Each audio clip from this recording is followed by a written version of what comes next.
My guest today is a leadership advisor and Fortune 50 executive who spent decades inside high pressure decision environments. You wouldn't know it to look at her, but she's been everywhere and done everything. She's worked in healthcare, consumer brands, strategy. She is, however, the author of The Curiosity Curve. Now, you'll like this because it is research backed. She's not making it up. It's a framework that examines how curiosity changes as your leadership grows in seniority, and then how that decision quality falls off a cliff. Well, she says flattens over time, but I would say falls off a cliff, frankly. She Mhm. argues that it is certainty, not ignorance, that stalls executive performance. She's worked in Coca-Cola, she's worked in Humana, she's worked in Brown-Forman as a leader, and now she's helping senior leaders like you think more clearly when the stakes are at the very, very highest. A warm welcome to Leadership That Sells. This is a podcast about the real conditions where leadership and sales actually work and where they fall apart quietly and sometimes not so quietly. I talk to founders, to chief execs, to sales leaders and operators who've made decisions when the effort was high, when the pressure was real, but the usual playbooks that they could dig out of their old bag didn't quite fit. Now, the goal is not to dig in and find slogans or frameworks, but we're trying to surface patterns that we can all learn from, things that consistently create momentum, things that try to understand what gets in the way, and then learn from experienced leaders who eventually learn to stop doing some of the things that we should also stop doing. So if you're responsible for results and not just ideas, you are absolutely in the right place. And it is my delight to welcome Dr. Debra Clary. Thank you very much indeed for joining me today. Oh, thank you, Paul, for having me. This is exciting to be with you today. I love the whole premise of, and it's rare to be able to say that because, quite frankly, there's an awful lot of books out there that should have been a blog post. In fact, there's an awful lot of books out there that should have been a tweet, right? 240 characters. Yeah, I'm done now. Let's move on. But the whole concept of curiosity is one of the core things that I hire for. Curiosity and courage. The courage to ask the right questions and the curiosity to actually want to know the answers and maybe even sometimes listen. And your whole point about how it's the certainty that causes so many problems. Isn't that it's one of those wonderful American authors from the early days who said something like, it ain't the things that we don't know that's the problems. It's the things that we think we know but ain't so. I think I it's one of love them. it. That's great. Yes, yes, I love it. So you've spent an entire career, you've moved through some very different operating environments. You got Frito-Lay, you got Coca-Cola, Papa John's, great pizza, Brown Foreman. What were the moments that most changed how you think as a leader under pressure? So, I had the advantage of working with great leaders. So when you're in a Fortune 50 company, you have really some top executives, top leaders. So the opportunity to be young in those environments and to be able to watch executives make decisions. And for me, the ones that I think were the best under pressure are those that would bring a diverse perspective into play and ask questions. What do you all think? And being able to listen differently than perhaps other people would. I mean, it's often said that the person with the most information is least consulted. So the people on the front line, the salespeople or the people on the manufacturing floor is we try to solve problems without their input. And in my experience and what I saw role model is bringing in people that were close to the problem and to be able to ask their opinion. And how? And it's the cold face, it's the chalk face, call it what you like. Um, you get the people who are actually involved in, they're facing the problem, and then we try to solve it and tell them how to go fix it. Well, number one, there's no buy-in. Number two, it won't work because you're not connecting to what they're seeing every day. And number three, you're lacking information. There's three Yes. reasons why what you're talking about ain't going to work. Yes, yes. And we stumbled on this when we did our research, and we compiled that in conjunction with Gallup. So Gallup measures engagement across the organization. And they had just released last fall their engagement report. And in the history of measuring engagement for employees, they'd never seen it so low. And particularly very low for millennials. And millennials are between the age of 29 and 40, and very high disengagement. So we brought together a focus group of these individuals. Now, why this is concerning is one is just productivity, and because they make up like 35% of the workforce, but more so is that these are the individuals that you would be developing to go into executive roles in the next decade. So they're signaling we're not interested. So we brought them into a focus group. And the thing that came out in multiple focus groups was my leader doesn't know me and doesn't care to know me. And I asked, well, like they don't know you run marathons or you like to fly kites. And they go, no, no, they don't know that how I can solve the problem. I have solutions and I'm not asked about how to solve them. I'm just merely told what to do. So this sense of we're shutting people down, we're not leveraging their assets, their mindset, their knowledge. We're simply giving them direction. And that's a recipe for disengagement. Do you know when you look at any new hire situation in any organization, the new hires are typically given to the newly baked managers. And that is a circle and a cycle that I think has forever been thus. It certainly happened to me. I was given a fairly crappy manager first time round. I was a very crappy manager first time round until somebody came up and said, this is actually a profession. You can get good at this. You can learn how management works. And I was like, really? It's even a thing. I didn't know it, didn't even know it was a thing. I didn't even know it was a domain into which you should lean.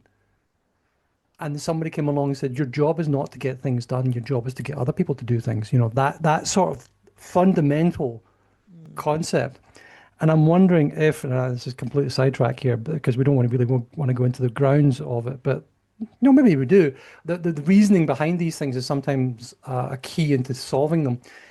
I think maybe because if I look at my own career, a lot of the senior leaders that I had were of a type who would simply either dictate or say, go fix these problems like that. Yes. They would dictate, they would delegate a task.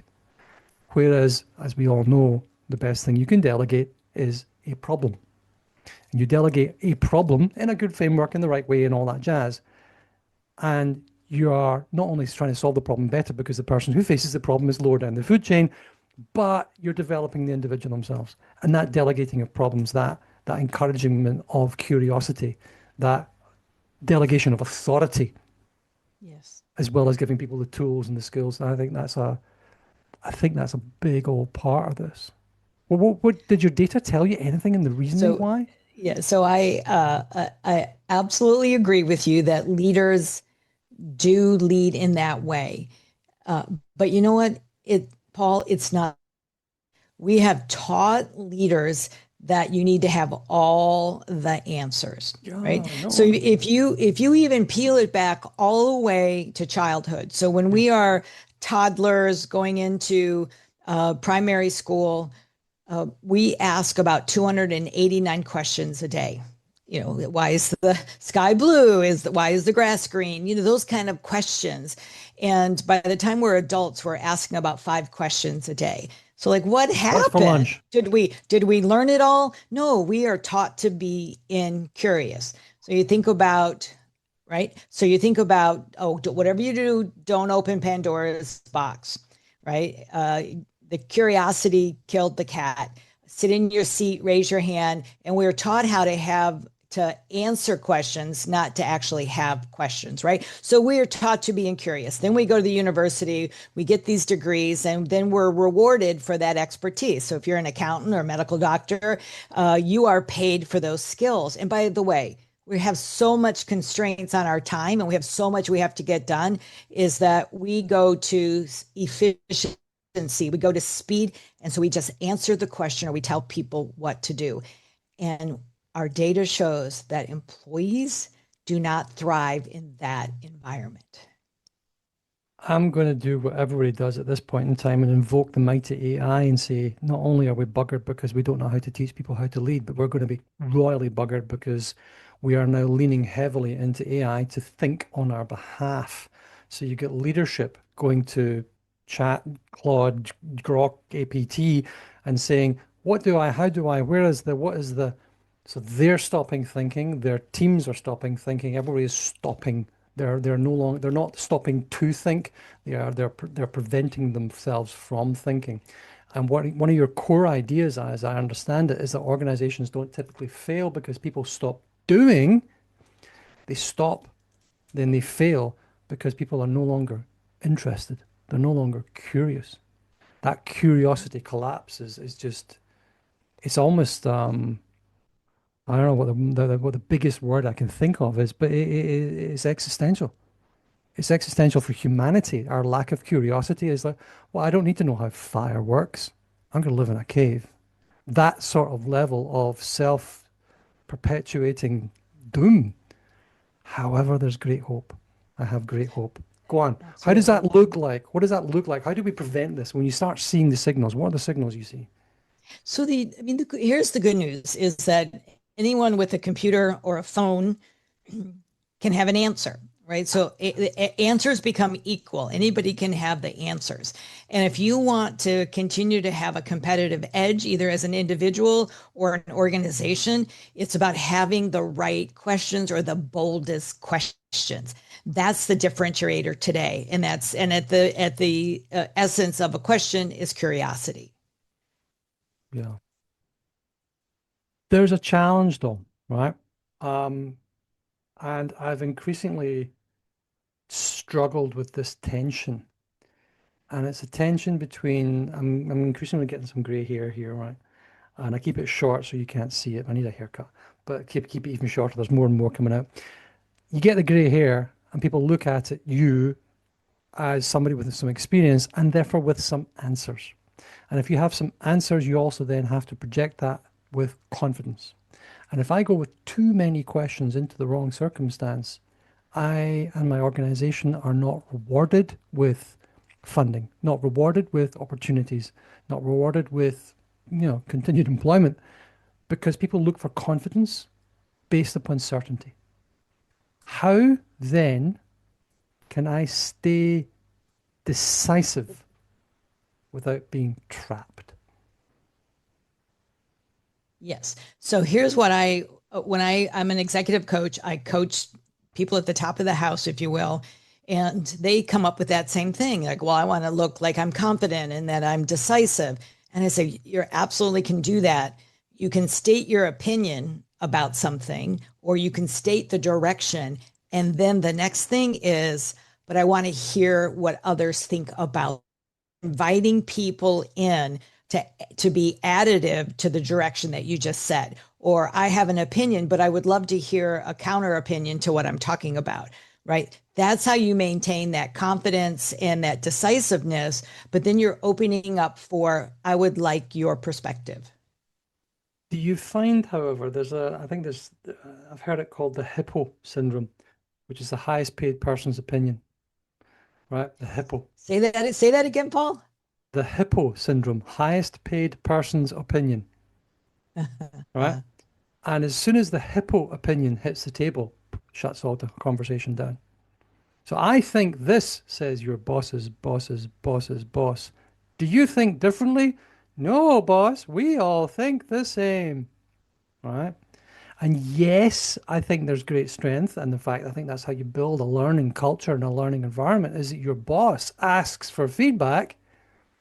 But I think the order is important. Mhm. However, if I go last, I'm not being decisive. How do you frame that? How do you wrap that in without this tension trapping you? Mhm. Yeah. So how I do it is I will say, here's the situation that we're faced with. I have some experience in this area. I have some potential solutions to it. But I know that how we're going to solve this in the best way possible is if we're all exploring the possibilities of this, right? And it's also, this isn't something, if you are an individual that typically gives decisive direction. And now all of a sudden you show up and you say, oh, fairy dust. I want everybody to contribute this in the sense of you Yeah. have to work your way in there. And when you have been able to create an environment where people say, my voice matters, my values matter here. And they believe that, and you show up as a leader every time you're with them in that way. That's when you create that environment of, I have some ideas, but I know we'll get better ideas if we work together on this. You just have to build the trust with your team. I mean, you found, I think it's something like 17% of leaders showed balanced curiosity. So you're then saying that there's a way of getting there, there's a journey to take people on. You don't want to turn around and say, okay, kids, over to you. What were the patterns you saw that separated the really strong decision makers from everyone else? Yes. So what you're referring to is in the book, the research that we did is that there are four factors that make up the curiosity curve. It's a curiosity assessment, and they are exploration, openness to new ideas, focused engagement, and inspirational creativity. So we look at this as a system of those four capabilities. So exploration is somebody that is saying, what have we not thought of? What is out there that we haven't considered, right? These are big questions that you're inviting others in. You're asking yourself these questions, but you're also asking others. The next one is openness to new ideas. So when someone comes to you and say, hey, I've been thinking about this, or this is broken, I have an idea, is you say, I want to hear more. Inspirational creativity is when you say, wow, what is another industry doing that we're not doing? Or what's an industry like, what is airlines doing that we could apply to hospitals? You begin to take a look at other possibilities outside of your narrow focus. And the last one is focus engagement. And focus engagement is being able to lock in and listen to someone and then take action. So if we lived in a world like we were always exploring, we were frolicking around, but we weren't getting anything done, that's not success in an organization. But if we're always focused and just getting it down, telling people what to do, then we're missing opportunities. So the best decision makers, I believe, are those that, here's the problem. I would love your input on this. And then those, for me, are the ones that operate the best under pressure in making decisions. That concept, that certainty, hardening under pressure, I think that was interesting when you were writing about that. Yes. That I'm in the moment, I have to make the decision, this is where we're going. I think, yeah, there are times when you need decisive leadership. Yes. I think, can you talk to me about how that might be or seem different? I mean, your experience seems to be quite large, enterprise focused. And there are a lot of people out there, especially these days, who are out on their own, they're starting up, they're doing their own thing. And I know there's a fair few of them who listen to this as well. Do you have any words of wisdom or good stories that might help these people make decisions better under pressure, not go with the flow? Yes. So about a year ago, he's an entrepreneur, CEO, founder and CEO of this company, small company, and they found themselves in a situation where revenue had slowed, margins had began to collapse, and they weren't coming to market with new products like their competitors were. So you would agree, Paul, that's a bad situation to be in. Yep. And he said, "Can you come lead a 2-day strategy session?" And I said, "Would love to do that. And would you be willing to take the curiosity assessment?" That also gives me an idea of what is the system around curiosity. So we did this 2-day strategy session. They had taken the assessment. And when I was sharing the results, under openness to new ideas, there were 10 executives that took this assessment, all reported to the CEO. All right. All of them scored high, but one person. So the distribution curve is high on openness to new ideas. One person was low. So I started asking the group, well, how is it that you're not going to bring high in openness to new ideas? And it was crickets, nothing being said. And then the CEO raised his hand and he said, guys, That's me. That low openness to new ideas is me. Of course, they knew it, but no one was going to point it out to him, right?